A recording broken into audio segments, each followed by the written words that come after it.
प्रिय विद्यार्थी नमस्कार। आपका YouTube चैनल हिंदी की उड़ान पर स्वागत है।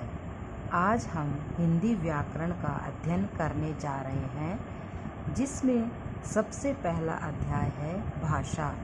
तो हम आज भाषा के बारे में जानकारी प्राप्त करेंगे कि भाषा क्या है, कैसे बनती है, उसके कितने रूप हैं, किन किन चरणों से एक भाषा व्याकरणिक रूप लेकर आम बोलचाल का रूप कैसे लेती है। इन भाषा के इन अध्याय को मैंने कई भागों में बनाने की कोशिश की है, जिसके आगे वीडियो और बनेंगे।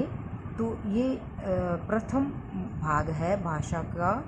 तो अब हम स्टार्ट करते हैं कि भाषा क्या है, वह भाषा बनती कैसे है। जब हम हमारे भावों और विचारों को बोलकर या लिखकर प्रकट करते हैं तथा दूसरों के भावों व विचारों को सुनते हैं या पढ़ते हैं, इन्हीं विचारों को बोलकर लिखकर प्रकट करना ही भाषा कहलाता है। ये तो भाषा का परिचय हो गया थोड़ा कि भाषा किस तरह से बनती है, किस किस रूप में होती है। अब भाषा की परिभाषा है कि जब हम हमारे विचारों को लिखकर या बोलकर एक दूसरे से आदान प्रदान करते हैं, उसे हम भाषा कहते हैं। अब भाषा का एक दूसरा रूप भी होता है सांकेतिक भाषा, जिसको हम एक आम बोलचाल की भाषा में इशारे जब करते हैं, इशारों की भाषा भी कहते हैं। कई बार हमारे परिवार में, फ्रेंड्स सर्किल में और में ये सब सांकेतिक भाषा के रूप में हमारी बोलचाल होती रहती है। हम इस सांकेतिक भाषा का बहुत सी बार प्रयोग करते हैं। मेरे को तो याद आता है कि जब हम छोटे थे तो कई बार गलती कर देते थे, तो हमारी मम्मी हमें ऐसे इशारे करके, दूसरों के सामने अच्छा नहीं लगता था तो इशारे करके समझाती थी। तो हम उन मम्मी के संकेतों को आधी बार तो समझ जाते थे, आधी बार नहीं समझते थे, तो हमें डांट भी पड़ती थी। तो इसमें सांकेतिक भाषा में कई बार संकेतों के माध्यम से हमारे विचार प्रकट किए जाते हैं, पर सांकेतिक भाषा से समाज का पूर्ण व्यवहार नहीं चल सकता। इसलिए इस भाषा का इतना महत्व नहीं दिया गया है। क्यों नहीं दिया गया है इस भाषा को इतना महत्व? संकेतों के माध्यम से तो हम बहुत सी बातें भी करते हैं। हमने बहुत बार इस तरह से बहुत से लोगों को देखा है कि संकेतों के माध्यम से उनके विचार विमर्श चल रहे हैं, पर इसको भाषा में महत्व इसलिए नहीं दिया गया है क्योंकि ये एक बता दें कि ये मनोवैज्ञानिक स्थिति को धारण किए होती है। सांकेतिक भाषा मनोवैज्ञानिक स्थिति धारण इसलिए किए होती है कि जितने भी व्यक्ति होती है उनकी सबकी अपनी अपनी मनस्थिति होती है, और जब उनके सामने हम इशारे करते हैं या संकेत करते हैं किसी विचार को या किसी बात को लेकर, तो वो उन संकेतों को क्या है कि वो अपनी मनस्थिति के अनुसार ही ग्रहण करते हैं। तो जैसी उनकी मनस्थिति होगी, उन संकेतों को वो वैसे ही ग्रहण करेंगे। तो इसमें वो अलग ही अर्थ समझ जाते हैं। हम बताना तो कुछ और चाहते हैं और वो अलग ही उसका अर्थ कुछ और ले लेते हैं। इसलिए इस भाषा का कोई नियम नहीं है, और बिना नियम के कोई भी चीज़ है वो एक सार्वभौमिक या एक टिकने वाली चीज़ नहीं कही जाती है। इसलिए सांकेतिक भाषा को इतना महत्व नहीं दिया गया, क्योंकि ये नियमों में नहीं बंधी होती है। वैसे ही पशु पक्षी जो होते हैं उनकी भी अपनी भाषा होती है। उनकी भाषा को हम ये अनुकरणात्मक भाषा भी कह सकते हैं, क्योंकि अनुकरणात्मक भाषा इसलिए कहा जाता है कि उनकी भाषा होती है, वो जैसा बोलते हैं उन्हीं के अनुसार ही हम नकल करते हैं। क्योंकि उनकी भाषा में कोई शब्द और ऐसे नहीं होते। हम उनकी भाषा के अनुसार शब्द ज़रूर बना लेते हैं, पर उनकी भाषा में शब्द, ध्वनि, वर्ण वगैरह ये कुछ नहीं होता है। चिड़िया बोलती है ची ची ची, तो इसकी क्या है, वो मतलब उसको खुशी होगी तब भी वो वैसे ही बोलेगी ची ची ची, दुख होगा तब भी वो वैसे ही बोलेगी ची ची ची। तो उसमें उनकी कोई भाषा में क्या है कि वर्ण, ध्वनि और कुछ इस तरह से नहीं है कि एक एक वर्ण के रूप में उसके बातों को लिखकर व्यक्त किया जा सके। वो तो बस अपने सुख दुख को एक इस विशेष आवाज़ से व्यक्त करती है। इसलिए पशु पक्षी जो बोलते हैं उससे सुख दुख आदि मनोविकारों का पता चलता है। इसके अलावा और भावों का पता नहीं चलता है। जैसा कि मैंने पहले बताया है कि वो बस अपनी एक विशेष आवाज़ से ही अपने सभी भावों को व्यक्त कर देती है, जिससे हमें पूरा उनके बारे में पता नहीं चलता। इसलिए पशु पक्षियों की भाषा को भी इतना महत्व नहीं दिया गया। अब सबसे महत्वपूर्ण भाषा क्या होती है? मनुष्य की भाषा। मनुष्य की भाषा से ही सब विचार भली भांति प्रकट होते हैं। इसलिए यह भाषा व्यक्त भाषा कहलाती है। व्यक्त भाषा का अर्थ होता है कि व्यक्ति जैसा बोल रहा है वैसा ही सामने वाला समझ रहा है। क्यों? कि उसके सामने वो जैसे जैसे शब्द या वाक्य बोलेगा वैसी की वैसी उसके सामने पिक्चर बनती जाएगी, वो उसको ग्रहण करता जाएगा। इसलिए मनुष्य की भाषा व्यक्त है, स्पष्ट है। जो जैसा बोल रहे वैसे के वैसा उसमें सामने वाला अच्छी तरह से समझ रहा है। बाकी पशु पक्षियों आदि की भाषा अव्यक्त होती है, क्योंकि उनमें स्पष्टता नहीं होती है कि वो कहना क्या चाहते हैं। इसलिए मनुष्य की भाषा को ही महत्वपूर्ण माना जाता है। अब आगे हम पढ़ेंगे कि भाषा बनती कैसे है। जब हमारे मन में कई विचार उत्पन्न होते हैं तो उन विचारों का मानसिक संभाषण तैयार होता है, जो आगे चलकर भाषा का रूप बन जाता है। इन वाक्यों में ये बताया गया है कि हम भाषा के रूप में, भाषा सबसे पहले कहाँ बनती है? हमारे मन मस्तिष्क में बनती है भाषा। क्यों? क्योंकि हमारे मस्तिष्क में बहुत से विचार चलते रहते हैं। हम बहुत से विचारों का आदान प्रदान करते रहते हैं। हम स्वयं ही प्रश्न पूछते हैं, हम स्वयं ही उत्तर ढूंढते हैं। तो इस तरह से हमारे मस्तिष्क में कई तरह के विचार का एक भाषण सा तैयार हो जाता है। हम पहले से ही हमारे विचारों को तैयार कर लेते हैं और वो विचार ही हम सामने वाले के सामने व्यक्त करते हैं और सामने वाले के मस्तिष्क में भी वो संभाषण चलते रहते हैं। यानी जितने भी मानव जाति है, संपूर्ण जो भाषा का जो चरण है उनके वो अंदर के भावों से ही बनता है। तभी तो ऊपर बताया गया है कि जब हम हमारे भावों और विचारों को बोलकर या लिखकर प्रकट करते हैं तथा दूसरे के भावों व विचारों को सुनते हैं या पढ़ते हैं, इन्हीं विचारों को बोलकर या लिखकर प्रकट करना ही भाषा कहलाता है।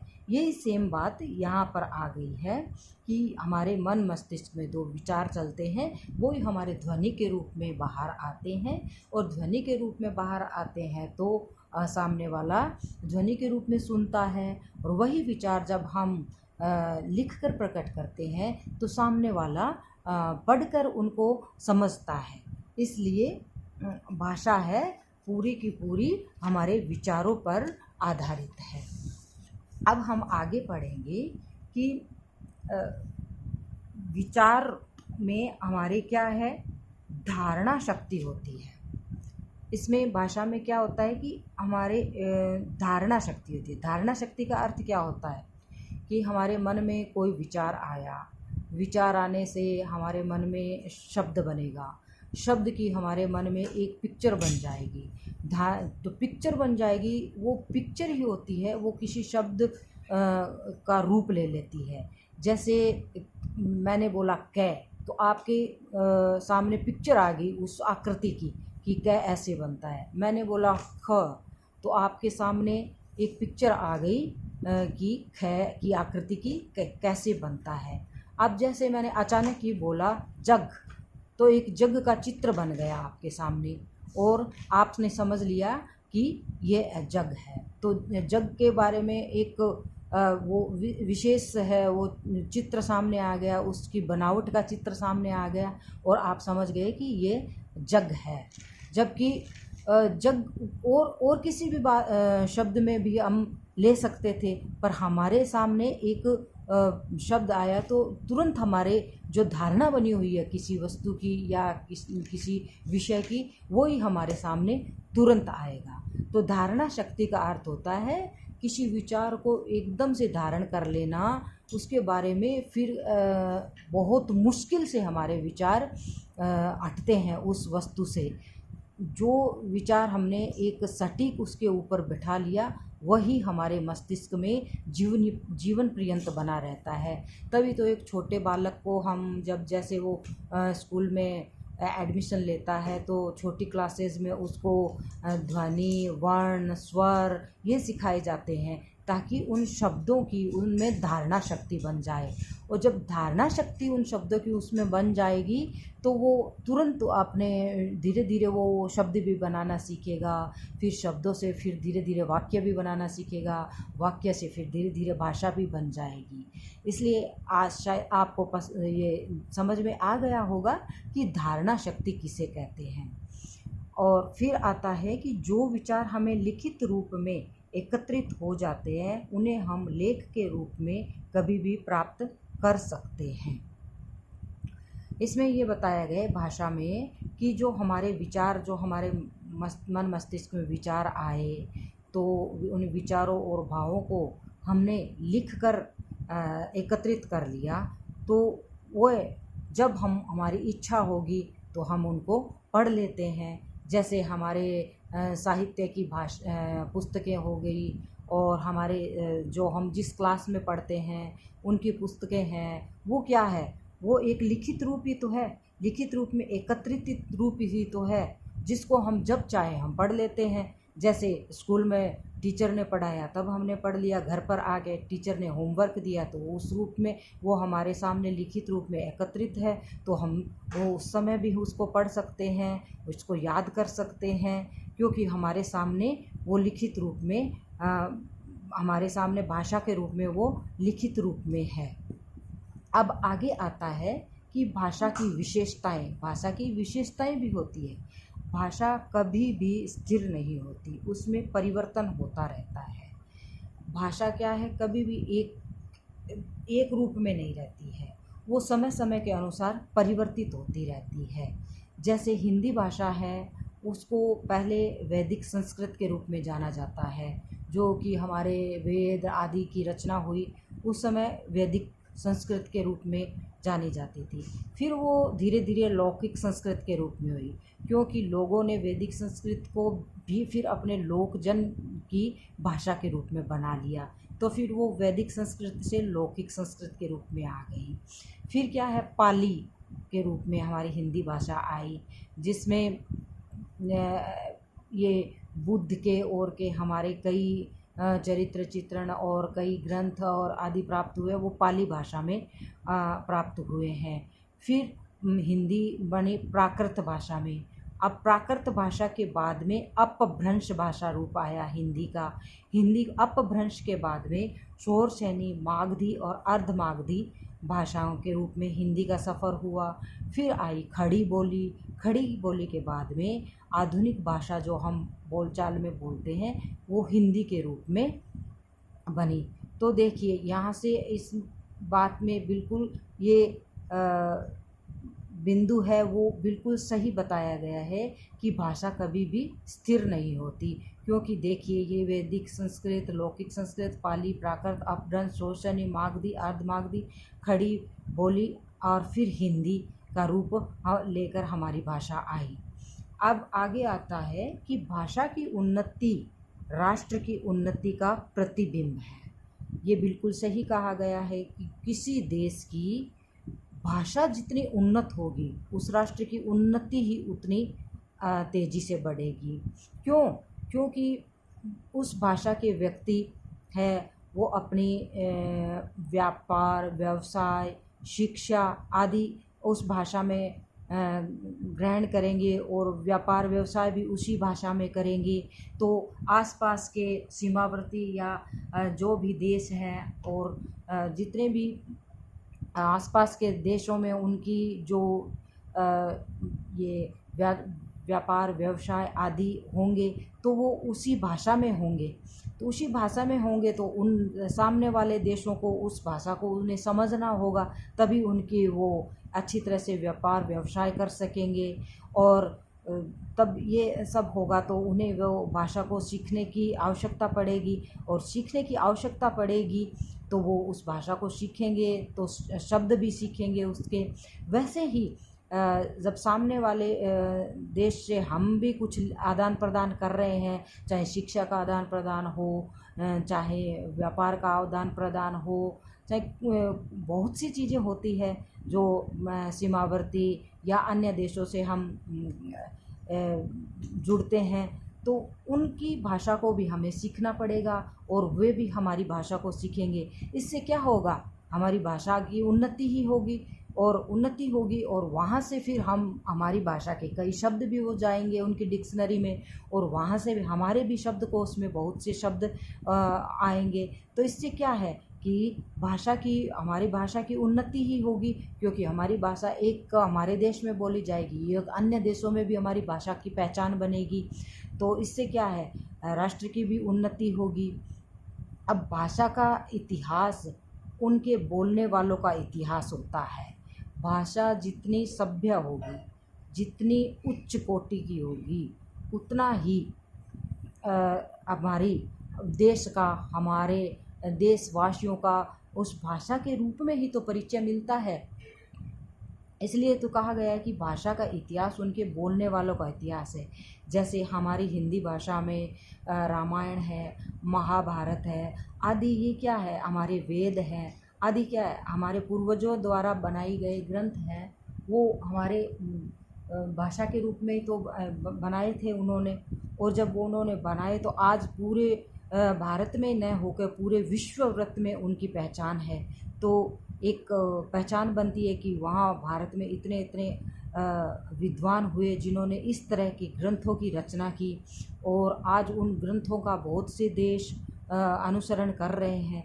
तो ये बिंदु सही है कि भाषा का इतिहास उसके बोलने वालों का इतिहास है। अब भाषा पर जलवायु, स्थान और सभ्यता का बड़ा प्रभाव पड़ता है। ये भी कहा गया, ये भी सही है कि भाषा पर जलवायु, स्थान और सभ्यता का भी बड़ा प्रभाव पड़ता है। पहाड़ी इलाकों की थोड़ी सी ये ध्वनि या बोलने की लय होगा वो अलग होगा, एक मैदानी इलाकों का अलग होगा, और एक जलीय स्तर किनारों रहने वाले लोगों का बोलने का अलग उच्चारण होगा। इस तरह से जलवायु और स्थान का भी बहुत प्रभाव पड़ता है, और सभ्यता का तो विशेष तौर से। जितनी सभ्य वहाँ की नागरिकता होगी, उतने ही अच्छे वहाँ के शब्द होंगे, उतनी ही अच्छी वहाँ की भाषा होगी। इसलिए भाषा पर जलवायु, स्थान और सभ्यता का भी बहुत बड़ा प्रभाव पड़ता है।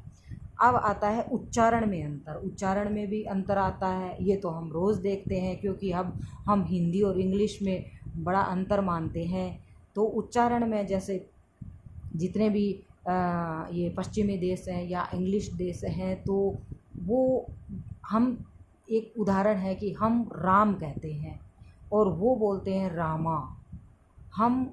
हमारी भाषा में कई शब्द ऐसे हैं जिनको हम हमारी भारतीय भाषा में बोलते हैं, और वो अपनी अंग्रेजी की टोन में उसको व्यक्त करते हैं। तो उनके भी उच्चारण में जगह का, जलवायु, स्थान आदि का फ़र्क पड़ता है कि वो किस तरह से उस भाषा का उच्चारण करते हैं। जैसे एक हमारी भारतीय भाषा में होटल बोलते हैं, और ये जो इंग्लिश देश है उनकी टोन अलग होती है, होटल। तो इस तरह से इनके उच्चारण में भी अंतर आ जाता है भाषा का। अब विचारों की उन्नति के कारण नए नए शब्द बनते हैं। जैसे जैसे सभ्यता जितनी उच्च होगी उतने ही उन लोगों के विचार है वो उच्च बनते जाएंगे।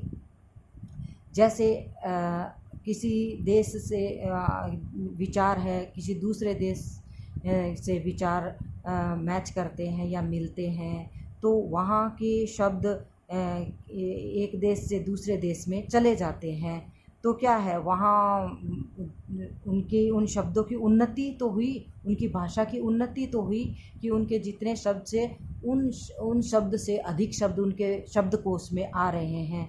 जैसे ट्रेन अंग्रेजी शब्द है और लोह पथगामिनी हिंदी शब्द है, तो ये क्या हम अब लोह पथगामिनी तो एक तरह से हमारी भाषा में बोलना भूल ही गए, हम सीधा ट्रेन ही कहते हैं, जबकि ट्रेन क्या है अंग्रेजी शब्द है और लोह पथगामिनी हिंदी शब्द है। तो ये क्या हुआ, विचारों की उन्नति तो हुई, इसमें अंग्रेजी को उन्नत दिखाया गया कि ट्रेन इजी शब्द लगा, तो हमने ये हमारे मन में धारणा शक्ति बना ली कि ट्रेन है वो लोहे के पथ पर चलने वाली, इतना क्यों बोले हम उसको ट्रेन ही बोल देते हैं। तो इसमें विचारों की उन्नति हुई है और नए नए शब्द बने हैं। अब नए शब्दों से शब्दकोश भी बनता है। अब किसी भी भाषा में जितने नए शब्द आएंगे तो उतना शब्दकोश बढ़ेगा। हमारी भी हिंदी भाषा में बहुत से विदेशी देशज आदि शब्द आए हैं, तो उनसे क्या है हमारा भी तो शब्दकोश बढ़ा है।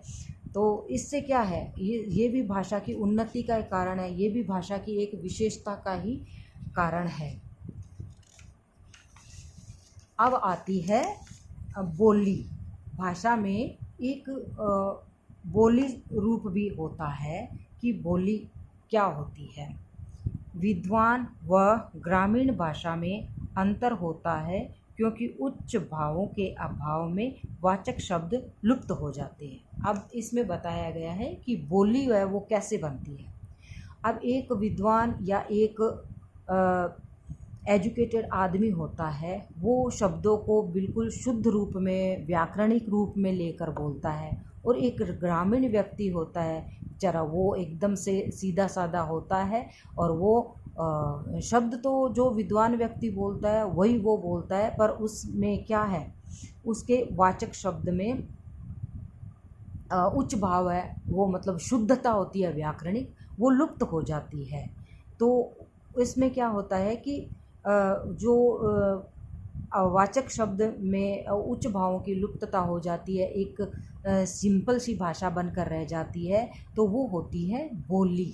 बोली होती है जैसे बहुत से मैंने भी सुना है, जैसे एक शब्द होता है उल्लास।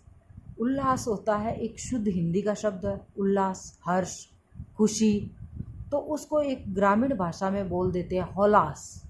तो ये ग्रामीण भाषा में अर्थ तो वो अपनी समझ से अर्थ तो वो ही बोल रहे हैं कि उल्लास है, पर वो अपनी भाषा में ओलास बोल देते हैं।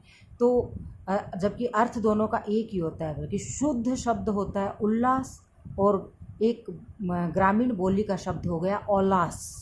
तो ये क्या है, उसमें क्या है उच्च भाव की कमी आ गई, वाचक शब्द लुप्त हो गया, पर उनका कहने का तो अर्थ वो उल्लास से ही था। तो इसमें ये बोली में ये अंतर आ गया कि एक शुद्धता का रूप न लेकर एक सिंपल अपने साधारण रूप में अपनी बातों को या अपने भावों को व्यक्त करना, यही बोली होती है। अब एक साधारण व्यक्ति विद्वानों की तरह उच्चारण नहीं कर सकता, तो भाषा बिगड़कर नया रूप ले लेती है, तो नई बोली का जन्म होता है। ये बन गया बोली। भाई बोली कैसे बनती है कि एक साधारण व्यक्ति है, विद्वानों की तरह हम बोल नहीं सकते, और हम उन विद्वानों की तरह कुछ इस तरह से शब्द सुन लिए, अब वो शब्द हमसे बोले नहीं जाते, तो हम क्या है उन शब्दों को ही थोड़े से सरल रूप में लेकर उनका उच्चारण करेंगे। वही जैसे तत्सम और तद्भव रूप होते हैं, वही उन्हीं रूपों में हम लेकर उच्चारण कर देंगे। तो ये क्या है, फिर ये शब्द क्या है बोली को जन्म देते हैं। किसी क्षेत्र विशेष की जो भाषा होती है वो बोली होती है। फिर वो शब्द क्या है, साधारण विद्वानों के द्वारा तो वो बताए गए थे, लेकिन साधारण व्यक्ति ने उनको अलग ही रूप में, एक सरल रूप में ग्रहण कर लिया। अब वो धीरे धीरे एक क्षेत्र विशेष में उन्हीं शब्दों को ग्रहण कर लेंगे। तो उसके कारण वो वहाँ उस क्षेत्र के शब्द, विशेष शब्द बन जाएंगे, और उस क्षेत्र में रहने वाले जितने भी व्यक्ति होंगे वो उन शब्दों को उसी रूप में ग्रहण करेंगे, और सामने वाले भी वो उसी रूप में समझेंगे। जैसे अभी मैंने उदाहरण बताया उल्लास, तो ये सब जो बोली जो एक विशेष रूप से विशेष क्षेत्र की होती है, तो वो उल्लास बोलेंगे तो वो सामने उस क्षेत्र के सभी व्यक्ति यही समझेंगे कि उल्लास के बारे में कह रहा है, खुशी के बारे में कह रहा है, हर्ष के बारे में कह रहा है। अब बोली की परिभाषा समझते हैं। किसी छोटे से क्षेत्र में बोली जाने वाली भाषा को बोली कहते हैं।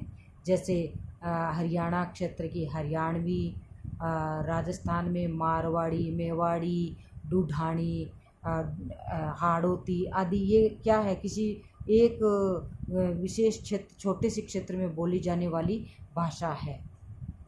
अब भाषा के चरण कैसे बनते हैं? भाई भाषा है वो अपना स्वरूप धारण कैसे करती है। जैसे एक छोटा बच्चा होता है, वो गर्भावस्था से बनते बनते कैसे एक मानव का रूप बनता है, वैसे ही भाषा का जन्म होता है। भाषा भी एक छोटे से रूप से बनकर एक विस्तृत रूप में बनती है।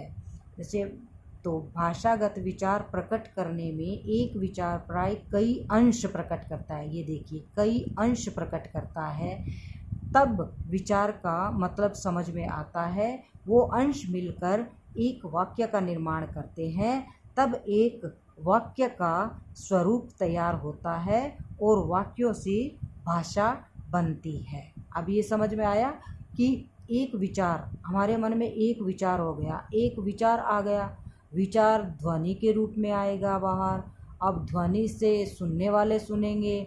अब उसी ध्वनि को अगर लिख कर व्यक्त करना होगा तो वो फिर आएगी वर्ण के रूप में, और वर्ण के रूप में फिर व्यंजन, स्वर, फिर शब्द, फिर पद, और फिर आएंगे वाक्य, और बहुत से वाक्य बनकर मिलेगी भाषा।